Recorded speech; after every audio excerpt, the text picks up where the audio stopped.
Sports lovers, welcome back to another episode of Global Sports from a Caribbean perspective, where passion meets purpose every single week. Match week 3 of the 2026 Vincy Soccer Premier League brought us statement wins, missed penalties, defensive masterclasses, and one absolutely ruthless performance that shook the league. 5 matches, 13 goals, clean sheets at both ends of the table, and the title race already starting to take shape. We're breaking down all the action, highlighting the standout performances, unpacking the key talking points, and then we'll look ahead to another massive weekend of fixtures in the Vincy Soccer Premier League that will take place at Independence Park this week.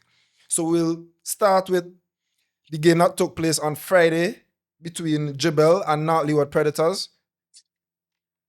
Jebel defeated the defending champions 1-0. This was grit, discipline, and belief from Jebel. The decisive moment came in the 52nd minute when Delano Benjamin reacted quickest from a corner, turning home after the initial header back across the goal. From there, it became a defensive test, and Jebel passed it with flying colours. Predators pushed hard, however, camped Jebel in their half late on and had a golden opportunity to rescue a point when Cortland Williams was brought down in the area.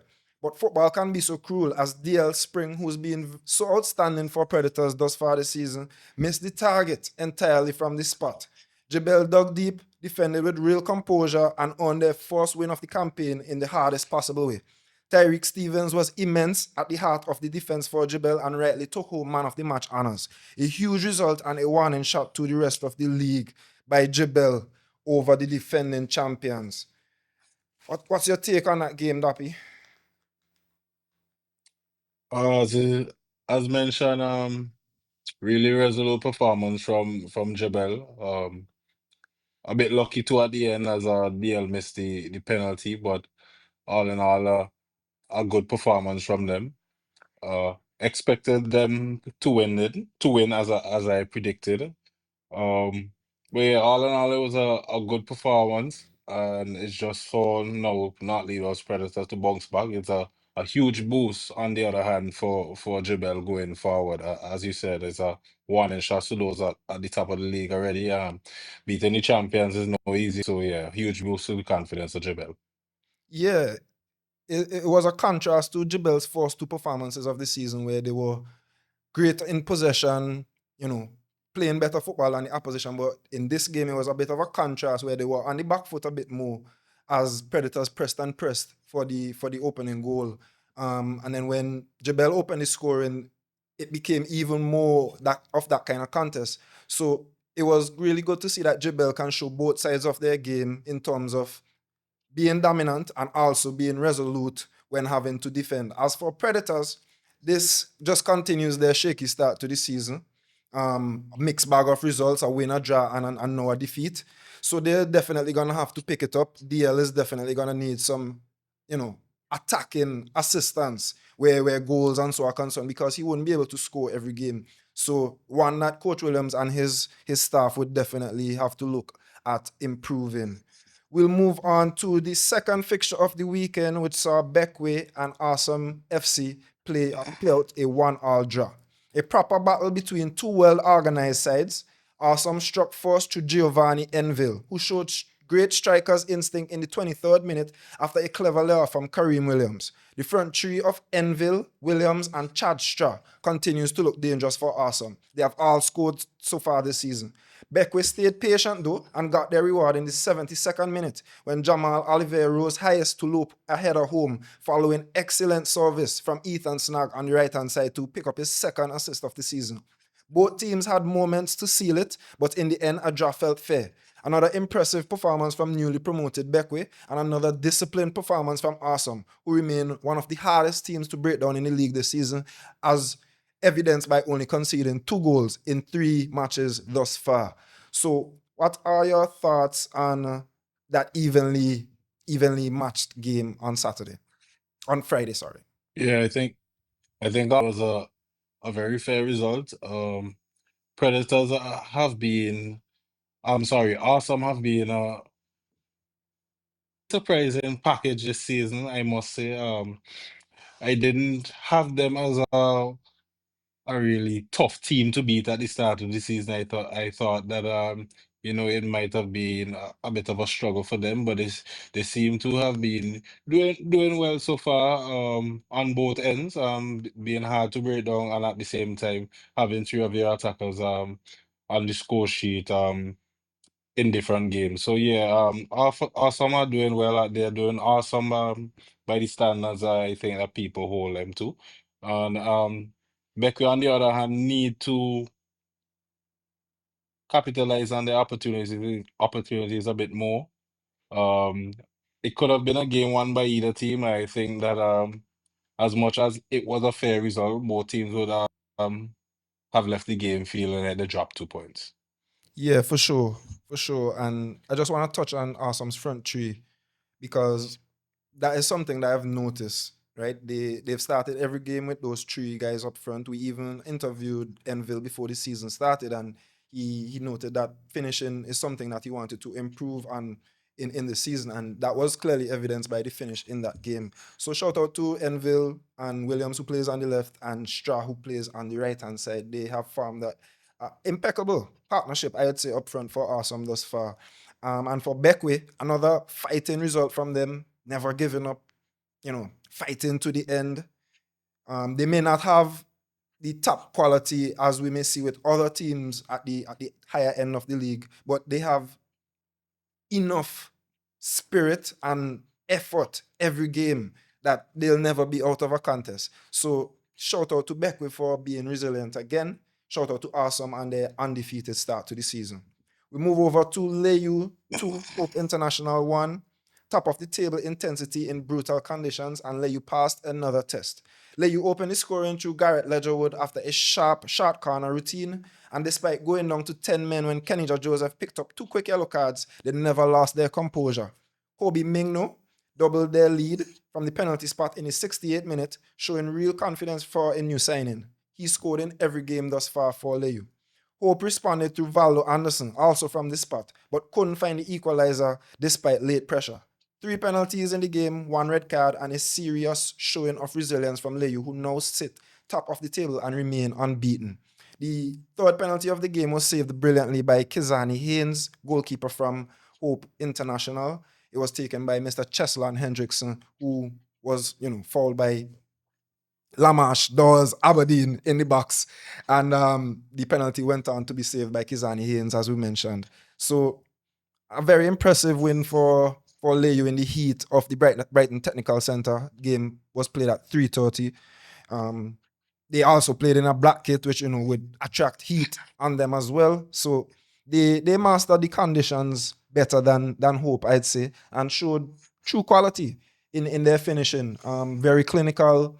Kobe Mingnu, very underrated player, but very clinical as well. And he now joins Kareem Williams and others as well on 3 goals. So it was a very good performance from Leyu, showed real resilience, and I think they deserve their spot at the top of the table. Hope, on the other hand, would just have to get things going a bit. I'd say they haven't started well. I'd say that they haven't gotten out of force gear so far this season, and seem to be struggling to find some identity in terms of their style of play, whether they want to be a defensively solid team or a team that is open and expansive.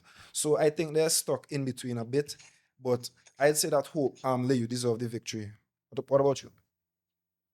Yeah, I agree 100%. I was telling you earlier before we came on air that I didn't even know that Leo were a man down. And I think before I even dive into anything, I think that's something that the graphics people could touch on, just give us a little indication that there has card, maybe if someone is following through the live and missed the commentary or just missed the incident, there's some indication to make you aware that yeah, it's playing a man dog. Apart from that, Leyu played a good game of football, in all phases, to be very honest.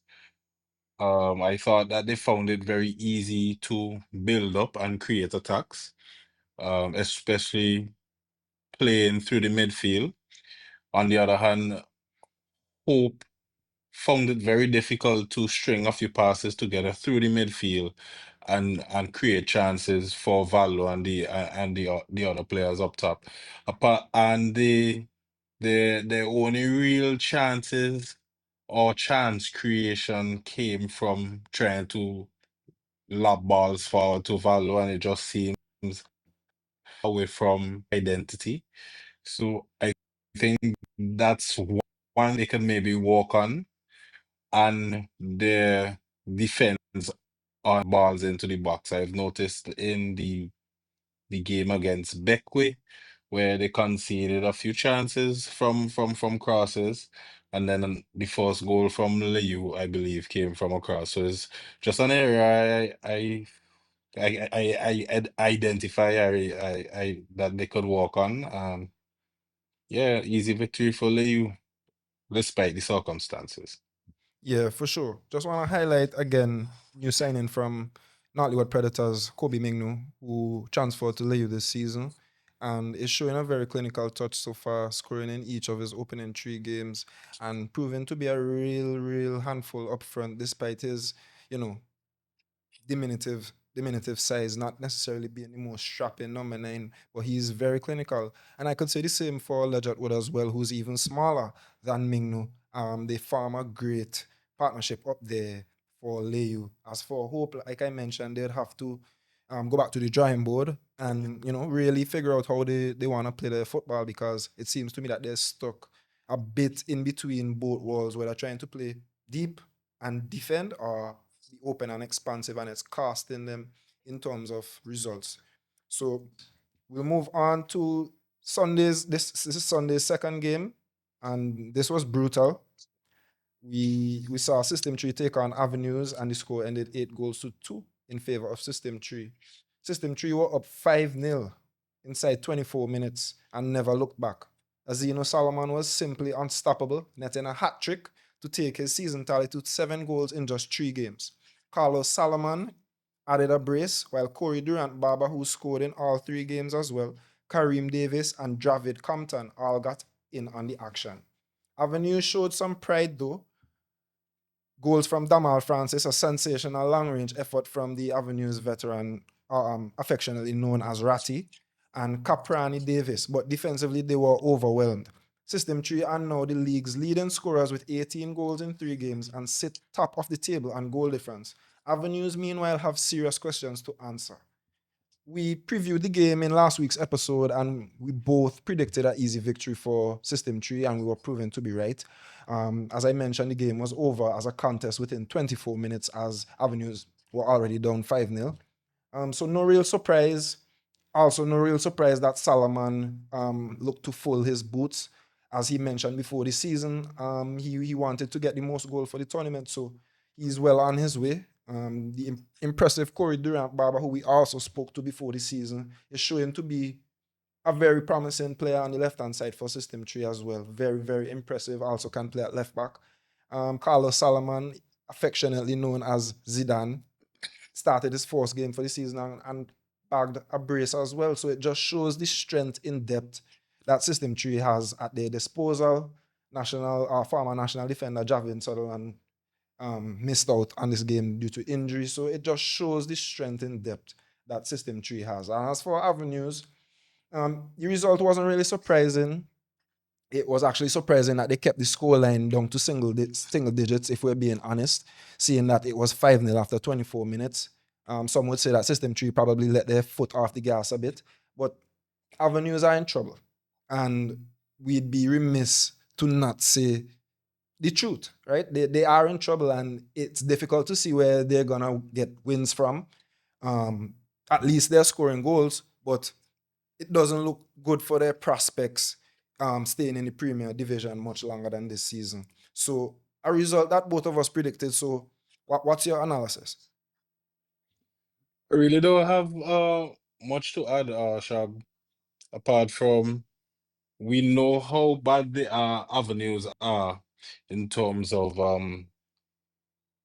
conceding goals and not really creating enough in order to be competitive. But the keeper, I think, is perhaps the weakest link. And this is no real shade on him. It just seems like there are instances where he can do better or greater effort is needed. I think apart on top of all the things that are happening with Avenues already, a poor keeper, is just a recipe for disaster, complete disaster. Yeah, aside from the experience, Francis, as I mentioned, and Peters at the back, Johnny Peters at the back, that team isn't filled with many players who have played, at the Premier Division for years compared to the quality that System 3 has at their disposal. And it just goes to show the demise, not necessarily the demise, the decline that Avenues have gone on over the past few seasons where, a lot of their best players have left and, seeked other teams in the Premier League. Some went to Leyu, some went, to other teams. So it's really sad to see what they've become because they are the premier team in St. Vincent and the Grenadines based on club football in its history. So it's sad to see that they've dropped to this depth. As for System 3, they march on.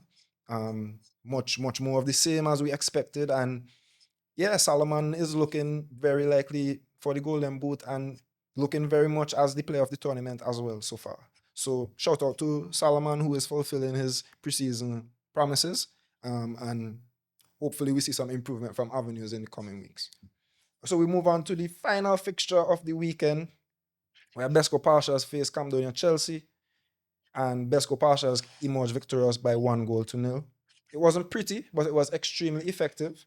Besco made it back-to-back wins and clean sheets thanks to a moment of pure brilliance from Dinelson Lewis, who spotted the goalkeeper off his line and produced a stunning long-range finish in the 74th minute. Campdonia once again struggled to create chances and remain goalless this season. There were two uncalled penalty decisions, however, for Campdonia, which both were left to interpretation, and we'll speak to a member from the refereeing association later on to discuss this call.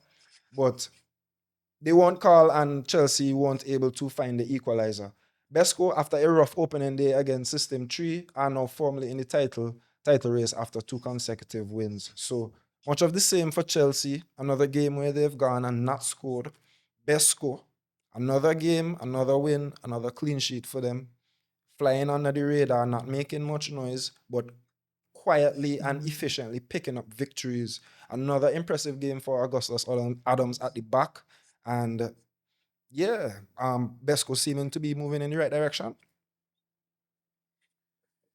Yeah, they are. I mean, picking up points is is the um is the currency. 3 points, 3 points is the currency for success right now. And really and truly watching the game, you really didn't know where the goals or the goal would come from. It looked like it had everything to become a stalemate. It really didn't have many chances in it. There were a few, as you said, penalty calls, controversial, some might say. But apart from that, nothing much really to say. Credit to Besco for keeping a clean sheet. Hopefully, when tougher tests come around, we see this same kind of gritty performance and same kind of solidity. So, yeah, credit to Besco Pashas, and hopefully, Chelsea could turn it around sooner rather than later.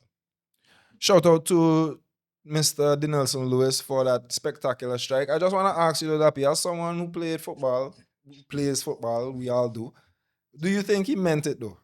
Do you think he meant it? If if you really look at it, he had to have meant it sharp because there's nobody running back post, to collect a cross, you know, Plus the keeper was off his line. keep off the line. I have to give him his credit. I wanted to doubt it and say, yeah, he tried to cross that ball, but there's no anywhere close to the goal for me to suggest that, assume that it was a cross. So yeah, credit to the Nelson. Magnificent goal. Yeah, magnificent goal. One of the goal of the seasons. One of the goal of the season thus far for sure. And as you mentioned, on first look, it might have looked like he tried to cross it, but obviously on second look and on third and fourth look, you could see that there was no one else ahead of him, although he was far out on the right side.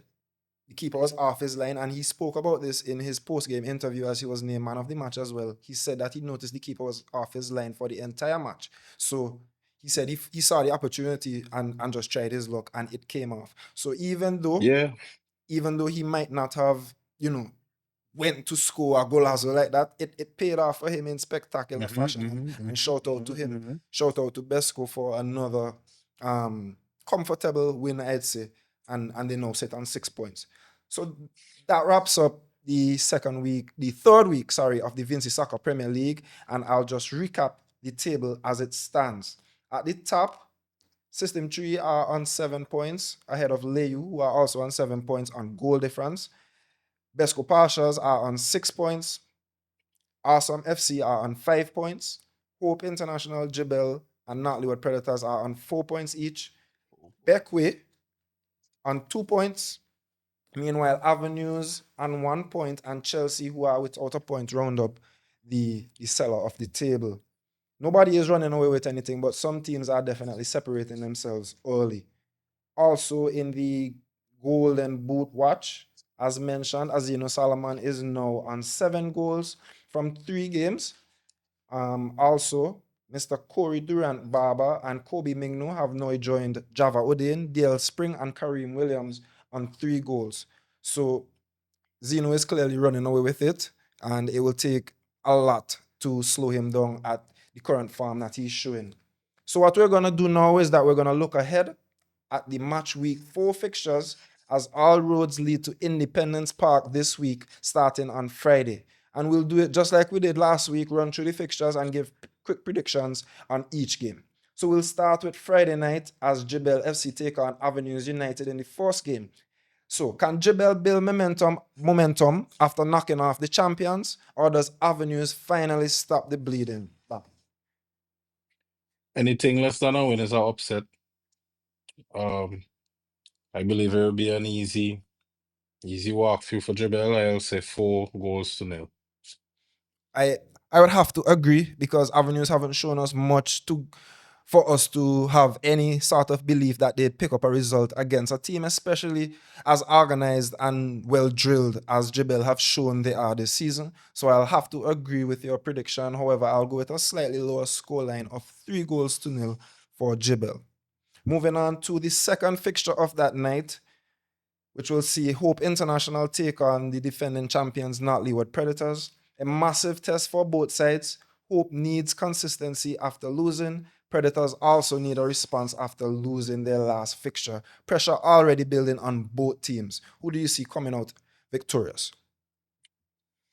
I could see this one ending in a stalemate, a draw.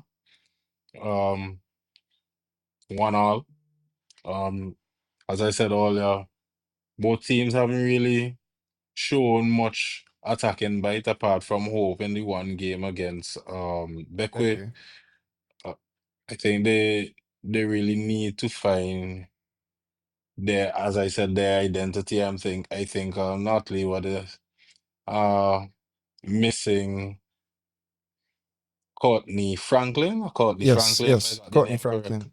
So, and he's been a player of tremendous quality. So that's one person who probably a key cog in their machinery that has gone missing. And yeah, I just feel like both teams haven't really shown me much for me to really go choose one and say, yeah, this one will edge the other. So I'll go for a draw here, Shab. Fair analysis. While true, I could see this being a 2-1 game. However, it'd be difficult to tell you who's actually gonna come out on the victorious side. If I if I had a gun to my head and I was asked to bet some money on who would win, I'd go with the defending champions to pull off a 2-1 victory. As you mentioned, however, they seem to be lacking firepower ever since the departure of Courtney Franklin. Everything seems to be falling on the shoulders of DL Spring, and while capable of carrying that load, he'll definitely need some help. and I could just see them edging out a 2-1 victory over Hope on Friday night. So we'll move over to Sunday's games, where in the first fixture, we'll see Campdonia Chelsea take on System 3. So basically, top versus bottom, David versus Goliath on paper. Can Campdonia finally find the net, or will System 3 continue their scoring spree after scoring 18 goals in the first 3 games? Okay, so the first question I'll answer is no. Campdonia Chelsea wouldn't find the net. Why? Because they haven't so far, but anything could happen. It's football we're talking about. And System 3 have allowed the odd, late goal or just show a odd mistake or complacency or lack of focus. So there is a chance, but still I give them zero chance. I think it would be another easy walkover win for System. Score line could be 5 goals plus, maybe 6, maybe 7. I'm gonna have to agree. However, I could see maybe Chelsea eking out a goal here because in all of System 3's game thus far, they have conceded at least 2 goals. Right? In Two each game, goals. they've conceded at least 2 goals. So despite their free scoring form, they're also a bit suspect to conceding as well. Maybe those goals and the context of those goals have come when, the games have been long over, when they've been up by a big margin. And I could see similar happening here with, them maybe taking their foot off of the gas in the late half after having already accumulated a fair amount of goals. So I'm going to go with a 6-1 scoreline here for System 3. Another couple goals for Salaman as well to take his tally even further. We move on to the second game from Sunday, which will see Awesome FC take on Leyu FC in somewhat would say fixture of the weekend.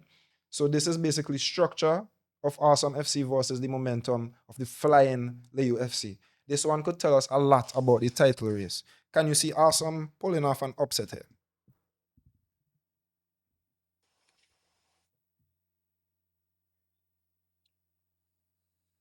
That's a tough question. They do have the firepower as they have shown us so far, but you have been a little bit more organized than many of the teams in the competition, and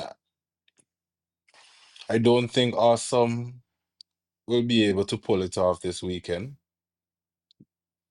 I think Leyu, just due to the vast amount of quality that they have, should be able to pull off. Not going to say easy. I think it's going to be a difficult match for them, but they should come out victorious at least 1 goal to nil. Yeah, this is a game that I could see being something that we haven't, looked out for. As you mentioned, Awesome seem to have been punching above their weight, some would say. Maybe their fixtures thus far this season have helped them. However, they are unbeaten. They are right up there. A win would send them above Leyu as well in the table. So I could see them making it very difficult for the Central Leeward team. However, when it comes down to it, I could see Leyu being outplayed, but still finding a way to win due to the individual quality up front. So it would be interesting to see if the front three of Awesome that we mentioned earlier, Enville, Williams, and Stra, could outplay the star-studded front three, or front two, I would say, of Leisure Wood and Mingno. So I'm going to have to go with a Leyu. With all that being said, I'll go with a Leyu victory, although close, 2-1. And we'll move on to the final fixture of the weekend, which will see Besco Pashas take on Beckway United. A quietly fascinating fixture. Besco's defense against Beckway's belief. Points here definitely matter. And who do you see coming away with the 3? Yeah, another tough one to call at the moment. Besco has the momentum. Beckway has the passion and the want and the know-how. But so far, it has been difficult for them to pull off a win. As I said, it's really hard to call. Besco have been hard to break down of the last few games. Seem to be a very organized team and well drilled by Carney, by Tosti, sorry. And yeah, this one just seems a little too hard to call, and I'll just settle for a one all draw. This is a game that I'm looking forward to seeing because I want to know what both teams' true levels are. We saw Chelsea, we saw Besco take on two, we'd say the two teams that are at the bottom of the table. Those were the previous two wins.